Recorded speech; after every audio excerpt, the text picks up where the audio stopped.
Welcome. Today I'm going to start a series of videos to educate women about the truth about hormone replacement. There's been a lot of misinformation, and it's almost got to the point that med schools and OBGYN residency programs aren't even talking about the menopause because they feel it's a dead issue. I want to bring life to that. The reason I have chosen to come out of retirement and to do these series of videos is that my 3 daughters are now in their 40s, and they are at a very important part in their individual careers. And from the experience I've had in the past with the patients, I know how disruptive the menopausal symptoms could be to a woman's daily life. So that is what's motivating me to come out now and reveal the truth about bioidentical estradiol, testosterone, and progesterone. In the interim, after I retired, I took it upon myself to write a book.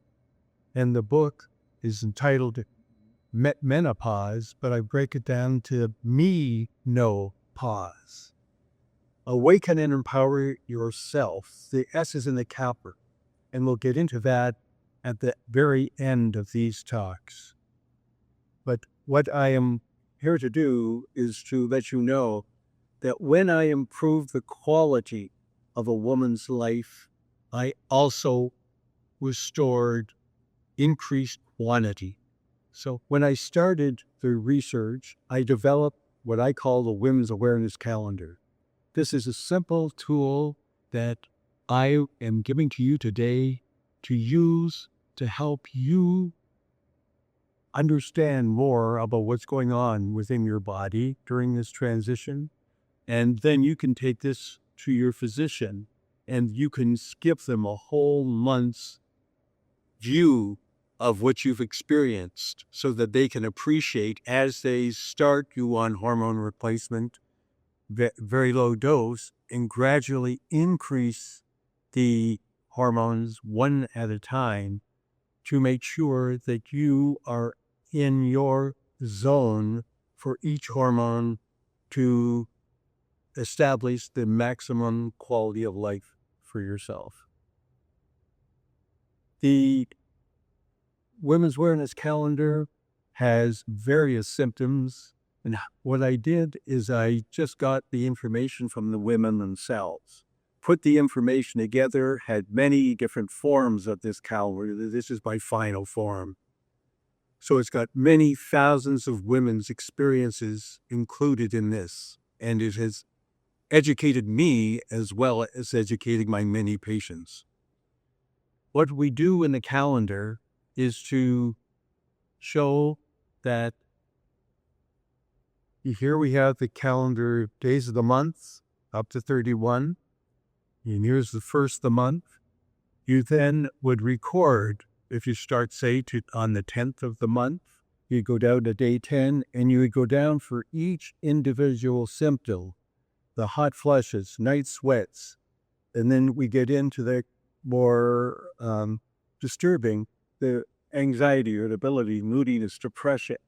But the one that I found the women required the most estrogen for to relieve her and get her back to her norm was her cognitive.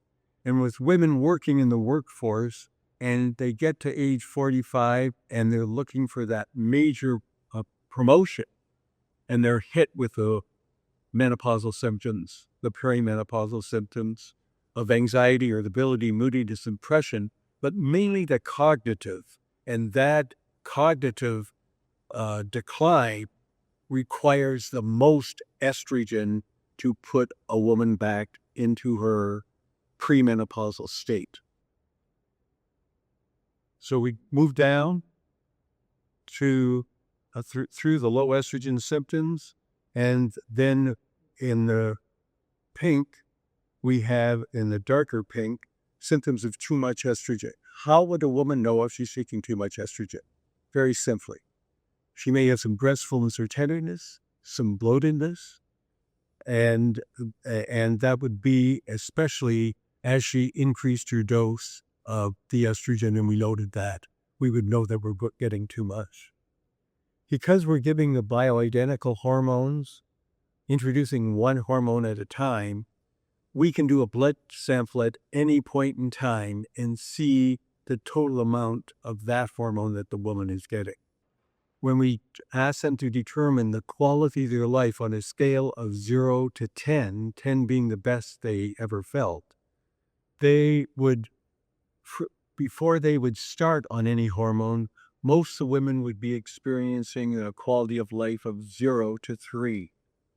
When I put them on the right amount of estrogen and gradually increased it, seeing the patients every 2 to 4 weeks until we got the right dose. Once we have the right dosage, we would then move from the estrogen hormone to testosterone. You look at me and say, why testosterone? I found that with the estrogen zone successfully met, a woman's quality of life was somewhere between a 3 and a 7 of 10. What was missing? Their energy, especially the reserve energy, their just extra quality of life. If someone were to say at 9 o'clock at night, let's go to a movie, they'd say, oh, sure, let's go. When they're perimenopausal, no, they don't have any reserve energy. So that is the benefit of the testosterone. And then after we get the testosterone corrected, my patients taught me that their quality of life was between a 7 and 10 of 10. So that restored the quality of life. Now you talk about this third hormone, progesterone. The progesterone is the second female hormone, and that is there just the last 14 days of the 28-day cycle. So at ovulation, about day 14, the progesterone begins to increase, and then it stays relatively elevated for about 12 days and then declines, and it's the decline of the progesterone about day 28 of the menstrual cycle that brings on a woman's menstrual cycle. We can see here in the blue at the top, symptoms of low estrogen. What do the women notice?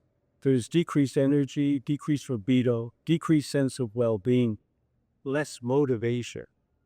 And if a woman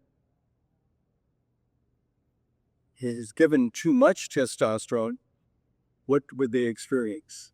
Nothing that any woman would ever tolerate. So I did not have to police my women about the testosterone dosage. Later I'll be telling you that the husbands wanted some testosterone once they saw the benefits of testosterone in the women.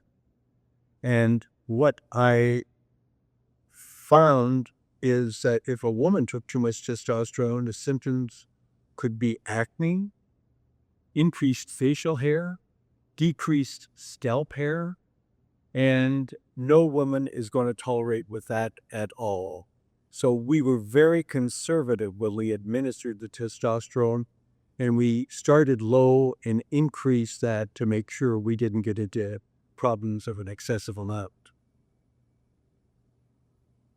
The final hormone is progesterone, and that's going to be the best secret I share with you. I only administered a natural progesterone. I never, in my 37 years of clinical practice, gave the synthetic progestin, except for a few trial patients. And what they told me is they hated it because it made them feel premenstrual. They found they were bloated. They found that on the synthetic form of progesterone, they were having many symptoms of low estrogen worsened.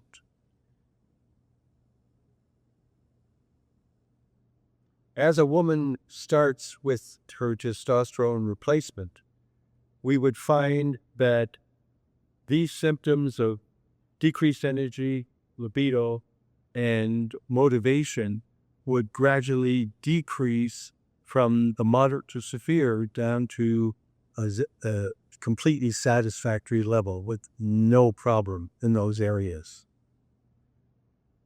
When I add the progesterone, the reason I would add progesterone to a woman on estrogen is to prevent the estrogen-triggered cancer of the uterus.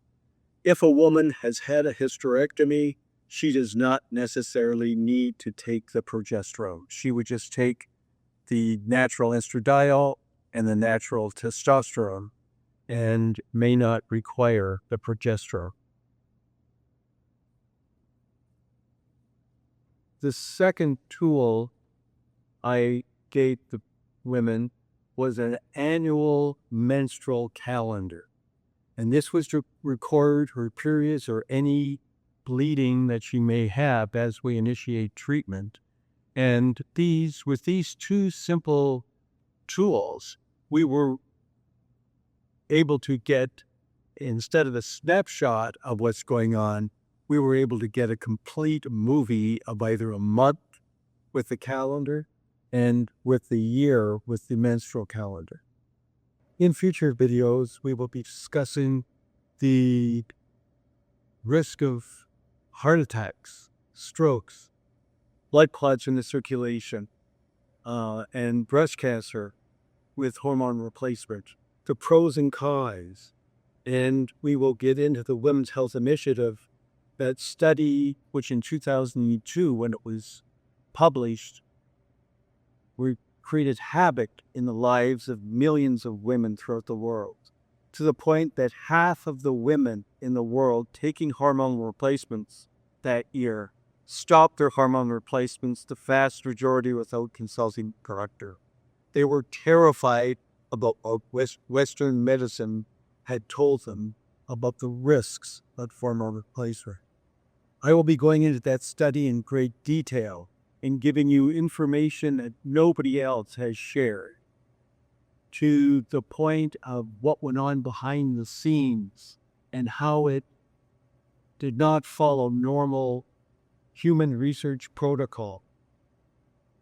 I will also be sharing the other long-term famous hormone studies, the British Million Women study, the French 80,000 teachers study, and other studies like my favorite is the Harvard Nurses Health Study, which predated the Women's Health Initiative, and I believe is the best guide have to moving forward.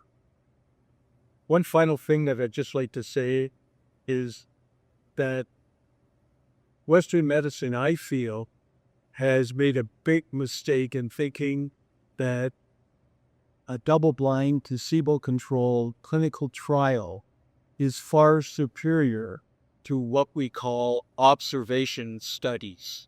Observational studies are research studies where we allow the individual participating to just do what they naturally and have already been doing.